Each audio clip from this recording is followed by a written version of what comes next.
Good morning! Ito Manita Nora, so meron akong gagawing gown. So ito yung lining. So ngayon, piniting niya. So ganyan ang nangyari, oh, fitting. May mga pin siya. So ngayon, susukatin ko yan at i-fix ko itong lining, itong pattern. So ito yung pattern niya, no? So yan ang pattern niya. I-fix ko yan. Susukat-sukatin ko ito. Hanggang saka ako magkakat ng yung kanyang fabric talaga.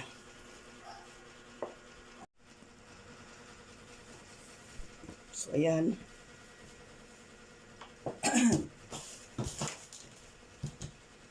Kahit ang figure ay tama, pag pinit siya, may labis dun sa taas. So, doon. So, yung labis doon, ayan siya. Akin siyang ni-remove. And then, ganito, so sukatin mo yon. Di yung 1 inch nandito na. Diyan na yung kanyang neckline. So, susukatin mo yon. Ayan. 2 and 3/4. So, dito, 2 and 3/4 din. So, ayan yan yung panibago niyang neckline. Lalagyan natin ng marka para makita ko pagka ako sa damit. So ito ngayon yung new neckline niya. And then baba tayo dito ng 3/4. So yan ang 3/4. Ngayon, ayan may pignet siya. Ibig sabihin, paliliitan mo yan, babawasan mo, papunta doon. So, susukatin mo yung mula doon hanggang dito, kung ilan. So, 2.5 ang sukat ko dyan. So, kaya mula doon, 2.5. Ito ay 1 cm, doble. So, 2 cm. So, ito, magbabawas ako ng 1 cm dito, at saka 1 cm dito. So, ito, mula dyan, 2.5. Yan, 2. Ito siya. Nawa kung tunga.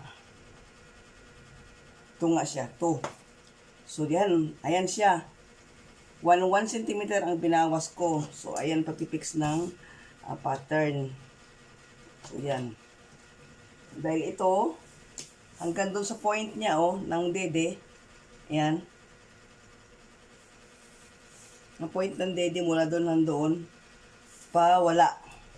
So, ayan siya. Wala. Tapos, guhitan mo na rin ito. Yan. So, ayan siya. Dito, itatapat natin yan dyan, So, magbabawas tayo dito ng 1 cm dahil magkabila ay tag 1 cm. So, kailangan isang 3/8 or 1 sentimetro, bawas ka dyan. And then, pag ganyan. Ayan. Wala doon. Susukatin mo ito mula dyan hanggang doon. Ayan. So, 2 and kulang na 4. So, dito, kailangan kulang na 4 din ang sukat mo. Ayan. Ayan. So, ayan siya. So, ito, hindi mo isusunod doon. Pareho, binawasan mo siya ng tagwa 1 cm. So, doon siya. So, mula doon, ayan.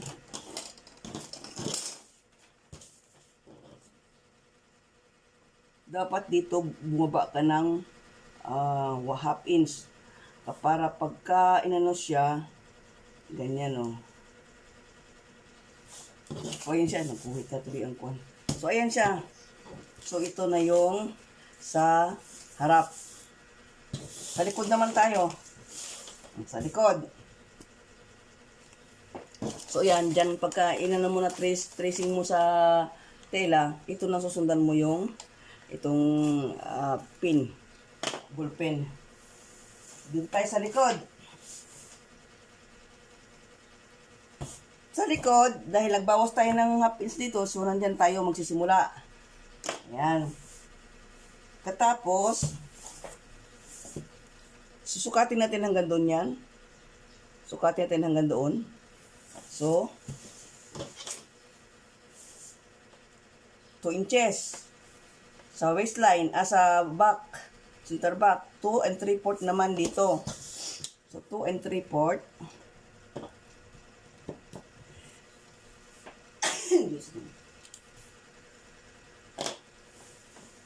Ayan siya, 2 3/4. And then dito sa back ay 2 inches.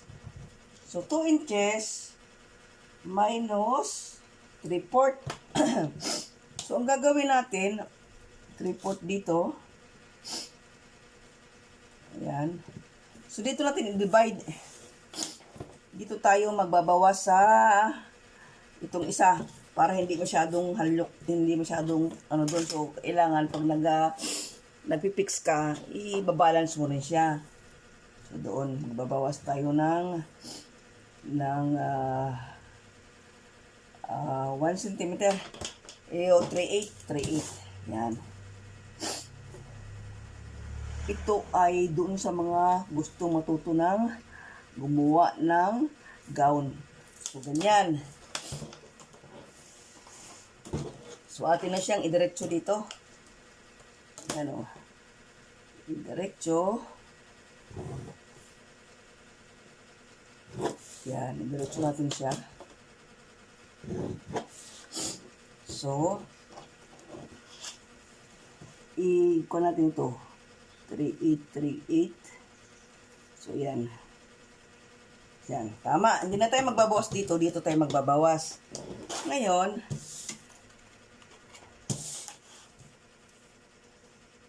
yun siya.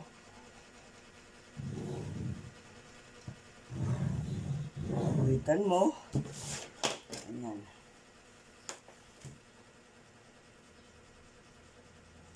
Note ha, kapag halimbawa, nagbaba ka dito ng half inch, dito rin baba ka rin half inch, no?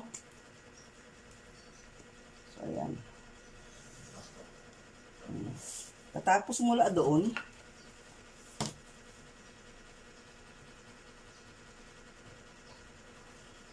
yan na.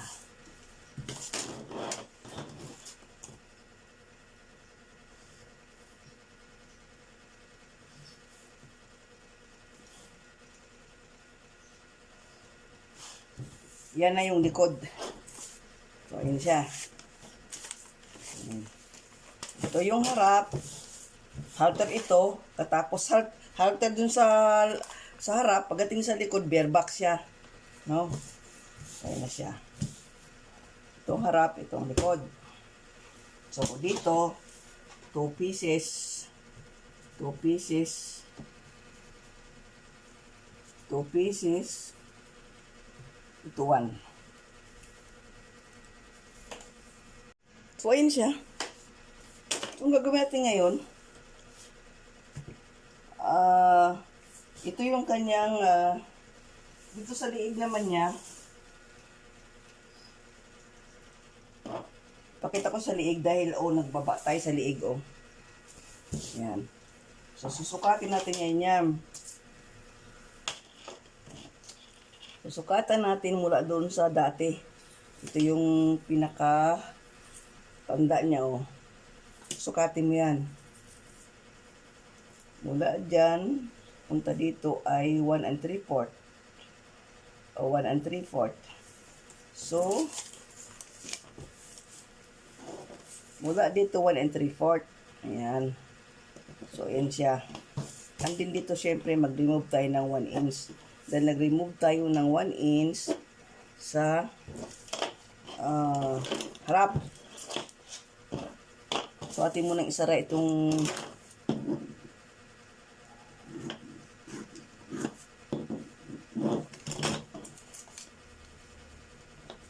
isara muna natin ito.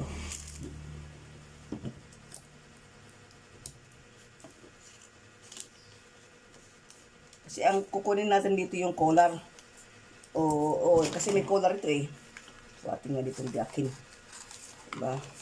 Para ma-fix natin itong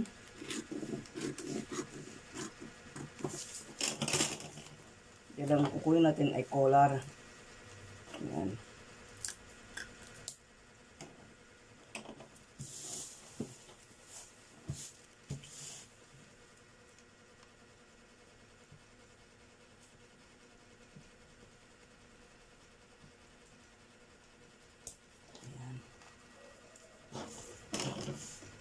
So, baba tayo ng 1 inch dyan. 1 inch.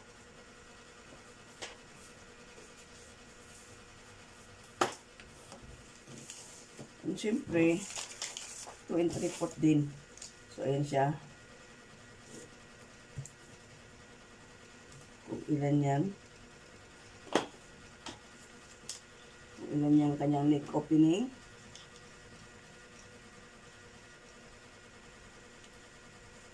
2 and 3/4. So, nandito yung 1 inch, no? So, dyan siya. So, dapat, ayan, mula doon 2 and 3/4 din kasi bumaba tayo ng 1 inch dito. 1 inch. So, ayan siya. 2 and 3/4. And then, saka natin siya ibilog. Diba? Ibilog natin yan. Ito yung kanyang ano. Ayan.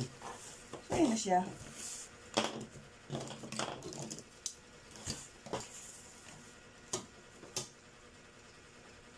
So, ganyan ang pagpipix ng lining.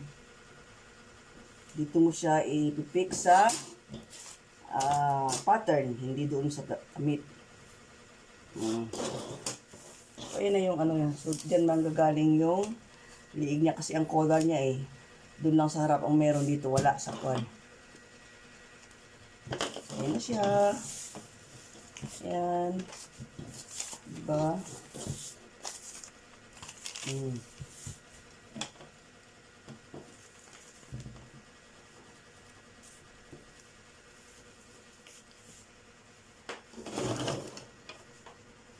Ayan na siya. Oh, diba? Na-fix na siya. So, yung iba, ginugupit nila ako hindi. Hindi ko ginugupit. Basta may guhit yan, yan lang, dyan ka lang. Pag nagtitrace ka, hindi ko nagupit yan. No? So, hanggang dito na lang. Bye for now. God bless everyone. Have a good day. Kapag kayo ay marunong gumawa ng gown, mas maganda-ganda ang kita. Oh.